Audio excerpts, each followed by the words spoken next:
Hi everyone, here I am with the famous or the infamous Mel Mason from Decluttering Spaces. Mel, thank you for joining me. How are you?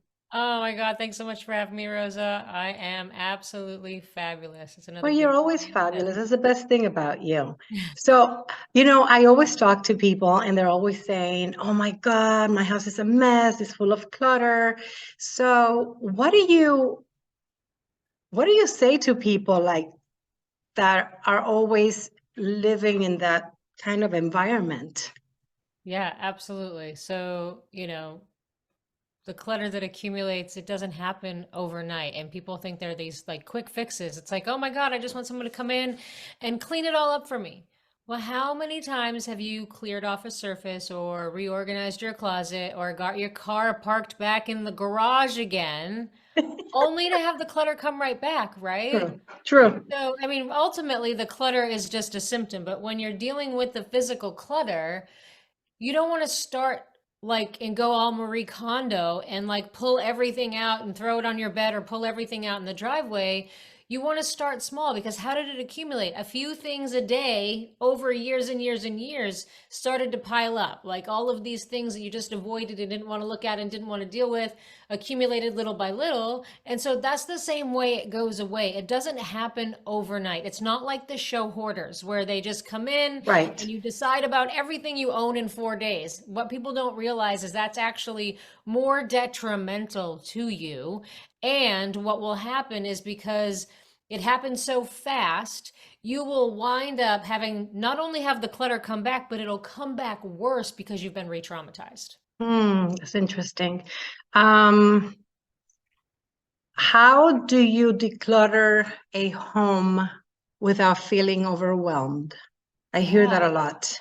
Yeah, I mean, that's the biggest thing that people come to me with is, oh my God, I feel overwhelmed. I don't know where to start. You've got years and years of accumulation. Sometimes people just have these narrow pathways, like in their homes. They can't even.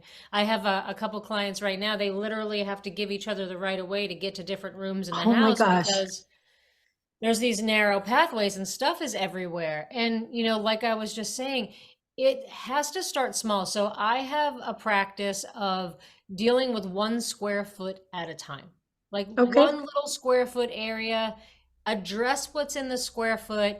That gives you completion energy. That makes it so it's not this huge daunting task. You're not dealing with everything on your desk or everything in your pantry all at once. And you get through the square foot and then it's like, oh, I have some clear space, and oh, that wasn't so bad, and oh, Yeah, that then you makes get the sense. dopamine hit, right? It feels Right. good, so then you want to keep going, right?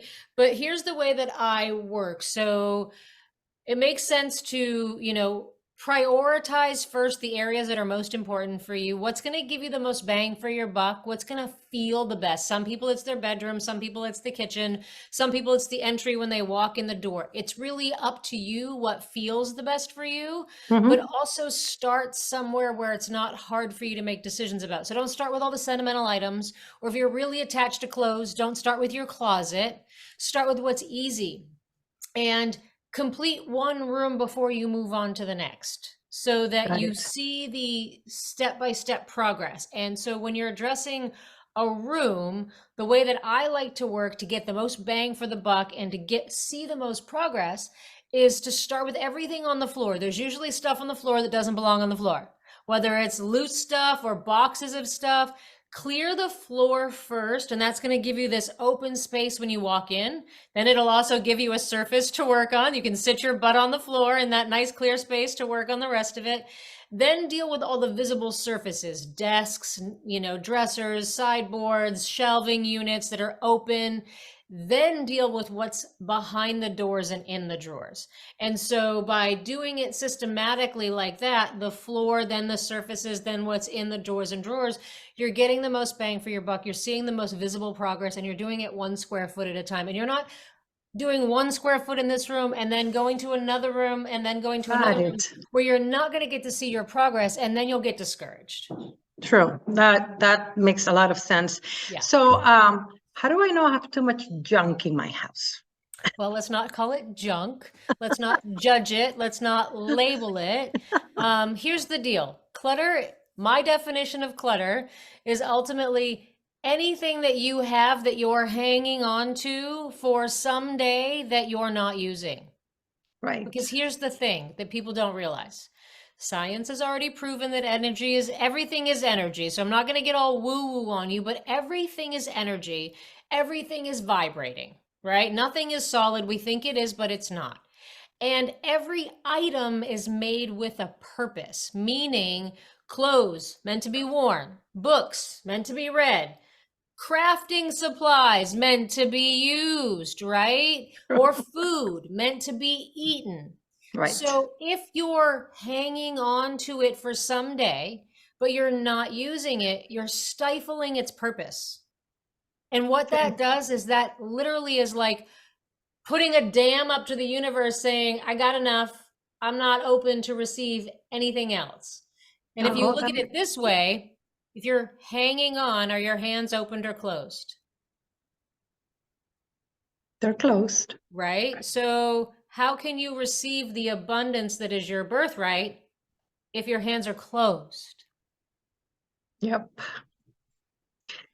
I think it has to come full circle so people can realize that that's what it means. You have to let things, use them and let go of things that are no longer serving its purpose, right? Right. And I mean, it's the same with money. Like when you get money, like it's not meant to be hoarded and hung on to and stored up. It needs to stay in motion. It needs to stay in cycle. It needs to stay in flow. That's How many right. times a day do the tides come and go? Exactly. Right? Exactly. True. True. So I got a bunch of questions for people that are always, Shoot away. Let's go. they're like, oh my God, you're interviewing Mel. Can you please ask her? So the next question is, how can I create a decluttering plan for my home? Yeah, so it kind of touched on that a little bit ago, the way that I address a house. So first, go through and make a list of all the areas that you want to tackle. Not to be Right. an overwhelming list to make you be like, oh my God, it's never going to happen. But if you don't have it written down, then it's all out in the ethers and it's really taking up your energy because you're like, oh, I got to get to this and oh, I got to get to this. But if it's down on paper, then it's clear, right? So list every area that you want to address. Then prioritize it. What's the most important that you want to tackle first? And you don't necessarily have to prioritize the whole list at once, but pick your number one priority area and start there. And then do what I said. Start with the floor, start with the surfaces, and then the doors and drawers, what's in those, 1 square foot at a time. Got And it. that's really the way to plan it. Mm-hmm. And if you haven't been working on it at all, doing any decluttering, don't be like, oh, I'm going to work on it all weekend, or oh, I'm going to spend 4 hours on this day. How did it accumulate? Little by little by little. So start with one time a week, 15 to 30 minutes. That's it. Next week, 15 to 30 minutes. If you do that and you keep your word to yourself, then maybe add another day. But don't do a ton of time, because if you go from like doing nothing to, oh my God, I just did 3 hours going through paper, people don't realize that there's emotional clutter attached to the physical clutter. So you will literally you will feel like you were hit by a Mack truck. You will get discouraged and you will not want to continue.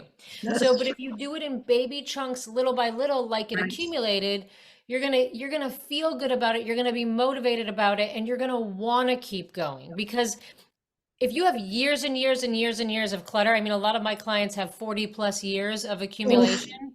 It's not going away overnight. And so you don't want to set yourself up to fail. You just want to get into a habit of working on it, right?